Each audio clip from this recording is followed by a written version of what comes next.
Dear human, dear soul, I welcome you to my podcast series, Conversations with the Universe. Since a near-death experience, I have the gift to communicate with subtle levels of the cosmos. The knowledge from these for us invisible forms of energy I capture in my books, and it is now a great pleasure for me to share this knowledge, these conversations, with you as a supplement to the books. Please excuse me if the terms and articulations are not perfect. It's German, but we try to translate it to the best of our abilities. Thank you. Dear King Salomon, please, I would like to talk to you about lies and deception. In your last life as a human, you were in a special position, but I could imagine that in your wisdom and through the teaching of the Sira, you have learned a lot about that subject and also experienced a lot of that subject. If you would like to talk about this, then please begin. For a while as a human, I also believed that you could not be human without making use of lies and deception. But every time I did this to my fellow humans, I felt very bad. Therefore, I asked the Sira what the solution was to this problem, and I will be happy to pass on this knowledge to you. When on your human path you come to the point that you consider speed, intelligence, or even skills as an advantage over others, this kind of unkindness will become second nature to your human ego. The feeling that you are better in terms of understanding or talents with regard to certain subjects will create arrogance and hubris vis-à-vis other people. This arrogance is exclusively the product of the ego, as you can imagine. Arrogance leads to a lack of respect, and after this, to the attempt to second-guess the other. This calculation then entails manipulation. Manipulation creates lies, and those, deception. Through this causal chain of mental attitudes, the soul will become more and more disconnected from decision-making. We have already talked about what this means. It means, in essence, the degeneration of the soul energy and the blind growth of the ego power. But if the soul energy is still vibrating strongly enough inside you, the divergence between this ego construct and the soul's awareness of the interconnectedness of the cosmos will create a feeling of dissonance. Man's consciousness is truly a channel into the soul energy, which is sometimes weaker, sometimes stronger. What happens when a person neglected to let himself be guided by the soulful impulses of mutual respect and human conduct during his life, but instead constantly lies and deceives his fellow humans? What does it mean for the soul when it leaves the body? The soul will degenerate and the power of the ego will grow. But ever stronger, the person will be seeking out the feeling of fulfillment that, in truth, only the soul can provide. And the vicious cycle commences. The manipulations get stronger. A lack of empathy begins to take over. You begin to act more and more irresponsibly, and this means that your soul energy becomes gradually weaker and weaker. You know what that means. Yes, exactly. This is the energetic degeneration of the soul, as you call it, which then means that you are not really happy about the things you did in your last life. But what does it do to the people that you were doing this to? It is less impactful than the murdering of a life, but nevertheless it harms the balance of the soul. You mean to say that the resonances are not quite as strong than if you've killed someone or caused grievous harm, but that it still creates imbalance in the soul. But then it is not the case here that you will stay connected to the souls after death, but that the imbalance is created mostly in your own soul, right? Right. I understand. Sometimes just a little lie can cause quite a lot of harm. For instance, if someone denies that he has done something and through that destroys someone else's life. What about that? I mean, what does this mean? It is all about the effects of lies and deception. If you really harm people in their existence, their happiness, and their joy, then of course the resonances have stronger effects than if it had only been a small manipulation.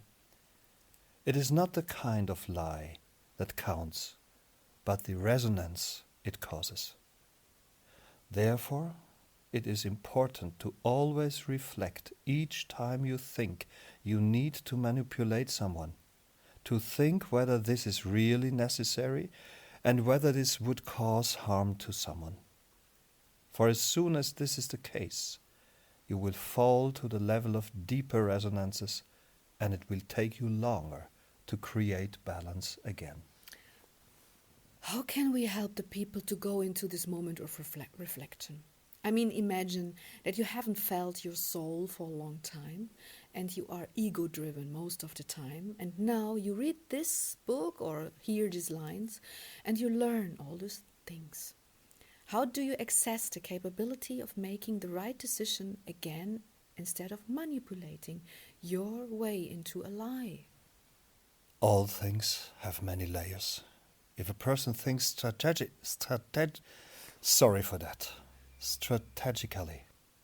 sometimes it's hard for me to speak the words.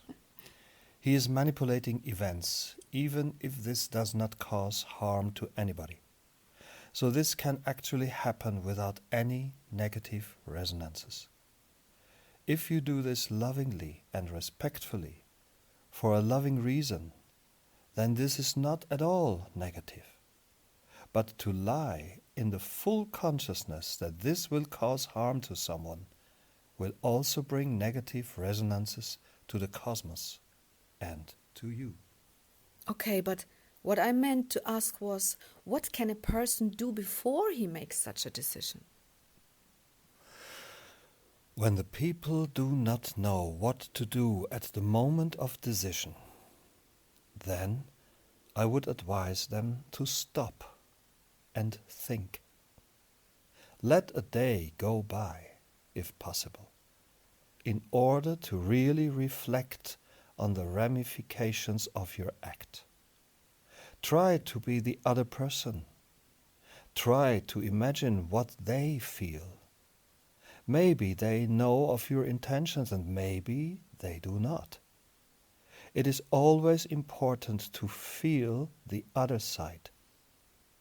So if you are facing an important decision, you should look at it from all sides, from different points of view. From the point of view of the knowing, of the ignorant, from the point of view of the executors, and of those who profit by this action.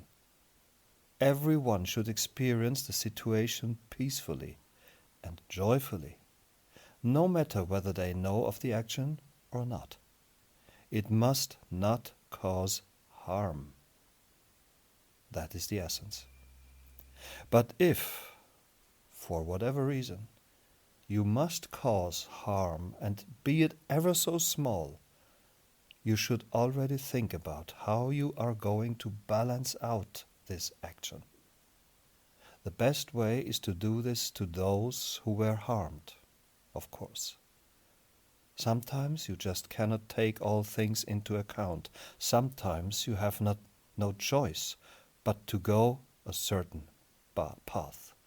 But still, the moment that you have made your decision, you are under the obligation to allow those who have lost out by your decision to profit in other ways. And there are countless ways. I understand. This means that when you are unable to please everyone, and that is often the case in business, that you should look into ways to compensate those who you were unable to help this very moment in some other way. Yes, that would be best. For then there would not be any resonances in and on your soul. It could walk out of this situation in the same state of balance than it has entered it. So the basic rule is do not create imbalance. This is the basic rule. When you are too unaware to understand what you may create imbalance, then reflect on it in peace and quiet and try to feel everything. Yes. What about people who cannot do this? I mean, I keep meeting people who say, well, I cannot do this. I cannot feel anything. I cannot feel this. How am I supposed to do this? And so forth. It is not hard. It only requires concentration and intention. If you really want to, you will be able to feel the other. Maybe they are distracted by their thoughts. They may be, but it is still possible. Yes, okay. What about those people who have created such an imbalance, maybe through a rush and thinking act, who have manipulated and lied and deceived without having been aware of it? Does that change the situation? No, not at all. So if you create imbalance, whether through conscious or unconscious impulses, you create imbalance, right? Right. Would you like to say anything else on that? No. Okay, well then we have finished this subject of lies and deception, right? Right. We have captured the essence. People should strive to be more conscious of their actions and to know what they are doing at every moment. I understand. Apropos, would you like to add anything to the subject of communication and formulation? I would love to. Well, then I make a note to the subject. Okay, so let's end the session for today. I thank you very much and I'm looking forward for our next. Thank you, love. Thank you, Sylvia. Love.